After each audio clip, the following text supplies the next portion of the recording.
This is the Syllabus, and I'm Mark Oppenheimer, the Director of Open Learning at American Jewish University. Syllabus listeners, last week you heard an episode featuring a high school social studies teacher who is in favor of the new ethnic studies model curriculum in California. They are phasing in a required ethnic studies class next year for high school students. You have to have ethnic studies to graduate. And there's a lot of controversy in California, and indeed all over the country where people take note of such things, about this requirement. Is ethnic studies inherently politicized? Is it always ideological? How can students learn about African American studies, Asian American studies, Jewish American studies, and all the other ways that you can slice and dice the American experience in a way that is not heavy-handed, that gives them room to think, that gives them room to draw their own conclusions, that foregrounds facts and research and scholarship rather than the grown-ups' ideological agendas? That's a really tough question, and we heard one point of view last week. As promised, we're back with another point of view. This week, I talked to Brandy Shufutinsky. Brandy is Black and Jewish, and she's the Director of Education and Community Engagement at the Jewish Institute for Liberal Values, and she has some real problems with the way ethnic studies is being done in California. Now, she grew up in California. She lives in Philadelphia now. But you know what? Once a Californian, always a Californian. So she has a stake in this. She has a sense of the history. She herself studied history in college. And as a writer and activist, she has been looking carefully at the way that Californians are going to be teaching their high schoolers ethnic studies. And if you listen to this podcast carefully, it will pretty quickly become clear that she is very concerned about the way that students are going to be learning these subjects. It's not that she's against studying the minority experience, far from it. It's that she has real problems with the way that it's happening in California and the way that she's afraid it's going to happen once the requirement kicks into effect next year. If you have any comments on this episode, and I'm sure some of you will, please write to me. I'm at mark.oppenheimer@aju.edu. And before we dive into the interview, I want to thank you for listening to The Syllabus. It's a real pleasure to investigate these questions of campus politics week in and week out. I think that so many college administrators and faculty, but also parents sending their children to college, students at college, and frankly, Americans are looking at what's going on campuses with a real sense of wonder and awe and concern. And I hope that this podcast helps people think a little more clearly about these issues. So now, from 2 weeks ago, my conversation with Brandy Shufutinsky. Brandy Shufutinsky, thank you for joining The Syllabus. Hi, thank you. It's great to be here. First off, who are you? My name's Brandy Shufutinsky. I'm mom, wife, educator, social worker. I'm originally from Southern California, born and raised, but I live in the Philadelphia area now. But you've been paying a lot of attention to the model ethnic studies curriculum that's come out of California in the past couple years. Is that right? Yes, I have. And maybe from your point of view, you could explain to us what this curriculum is and how it responds to the law passed by the legislature requiring some sort of offering, initially optional, but then I think being required within a year. Yes. So initially, when I heard that the high school curriculum in California was going to include ethnic studies, I was actually really excited. I'm a history nerd. I majored in history in undergrad and when I was in high school, was able to take a couple of different history electives, including Black American history, which was fantastic. So I thought it was going to actually expand upon what already is required as far as social studies and history and the like in high school. I unfortunately realized very quickly that didn't seem to be the case. Instead of diversifying the history curriculum, what started to come out was a lot of just ideology. So the framework, the pedagogy, the buzzwords, the things that were put into at least the initial drafts of the ethnic studies model curriculum, and some of them unfortunately are still left over in the final draft, really are very low on actual history and knowledge, and they're really high in ideology. And I find that problematic in a public school setting. Can you give me an example of something from the model curriculum? And my understanding is that school districts don't have to follow the model curriculum. They can come up with their own curricula that align with the requirement for ethnic studies at the high school level. But presumably a lot of school districts will follow or draw heavily from this model ethnic studies curriculum. So can you give us an example of stuff from the model curriculum put out by the State Board of Ed that you find problematic? Sure. One of the things that is problematic is that it mandates the inclusion of an ideology called the four eyes of oppression. Now, those eyes of oppression already accept without debate or without discussion the fact that everything race related can be boiled down to the idea of oppression and oppressor versus oppressed, which actually eliminates the ability to do what is necessary in history, which is ask questions, be curious, debate, discover with a sort of a scholarly rigor that you would normally see in the field of history. Instead, many things like the four eyes of oppression are just presented as fact. So it presents ideas like all disparity in outcome is a result of some form of oppression, which eliminates any type of individual agency. It eliminates individuality as a whole and blames everything on these ideas that are put out on oppression. The woman I talked to in the last episode, who is a high school social studies teacher and really appreciates the curriculum, likes it, is excited to teach from it, is excited by the new requirement. She said, look, this isn't a history curriculum. It's an ethnic studies curriculum using the pedagogy of ethnic studies as developed at the college level. I actually am not sure that there is one coherent ethnic studies pedagogy, but what's your understanding of what it means to teach something from an ethnic studies perspective as opposed to the history perspective you're talking about? That we're going to get a little bit of what we're seeing and what parents, educators, and students are concerned with. We're going to get a lot of ideology. So, at the higher education level, in colleges and universities, ethnic studies pedagogy actually doesn't align with K 12 education code. At the college level, you're allowed to bring in a certain level of biases. Well, K 12 ed code says a teacher can't.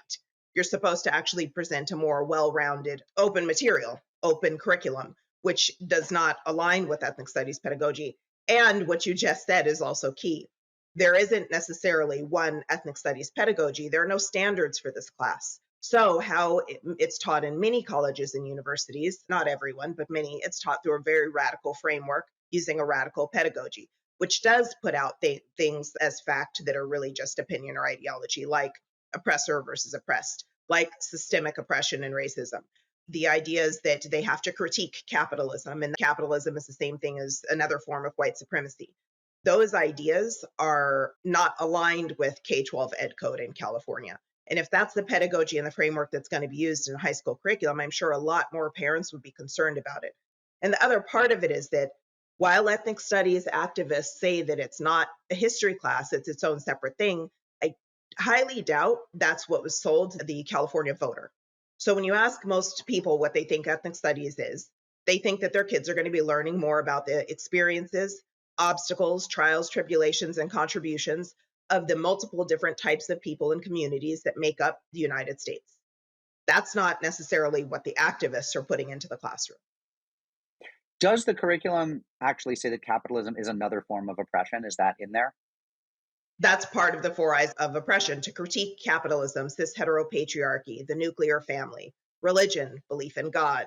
Those are all things that the framework, critical ethnic studies framework, is rooted in. Okay, but look, this is one model studies curriculum, but in theory, any class that deals with ethnicity and studies could fulfill the requirement, which is being phased in over the next year, that you need a, I think, semester-long class in ethnic studies to graduate. When I asked my last guest, what about a class in the Jewish American novel? Would that pass muster? She seemed unsure, but my reading of the law is it might. In other words, this could go very well. This could be a case of school district looking at this requirement as an opportunity to teach really interesting, rigorous, content-filled, specific classes rather than broad ideological manifestos. Couldn't it go well? Am I wrong about that? No, yes, it could, and it has. And I'm not against the teaching of ethnic studies. I think that what I hope will come out of ethnic studies is something that many district administrators and educators are taking it in their hands to do exactly what you're saying, to teach really rigorous, interesting classes that weren't necessarily something that they'd offered to students before. The problem is, right now in California, there are multiple activist groups that are trying to do the exact opposite. In fact, they're actively pursuing legislation and policies that would prevent exactly what you're saying, because that wouldn't qualify. That wouldn't be what they call real or authentic ethnic studies. Tell me about this. Who's doing this and what are they doing? So there's a coalition of about roughly 33 activist organizations. They formed what they call the Coalition for Liberated Ethnic Studies. They're providing teacher training, curriculum development, certifications in concert with other state universities, certain UCs, certain Cal States. They're working with these groups to provide teacher certifications in ethnic studies. They're putting out curriculum that is highly ideological. It's very low and shallow on actual knowledge. It's really just pushing ideology, like I mentioned previously. And they're going district by district. In fact, they've successfully signed contracts with multiple school districts throughout California to get their version of liberated ethnic studies into districts, and that's what's being taught in classrooms. And they've used other methods to do this. In fact, the Oakland, California Teachers Union just held a 1-day teach-in, is what they called it, to teach highly ideologically driven, biased, anti Semitic material to their students.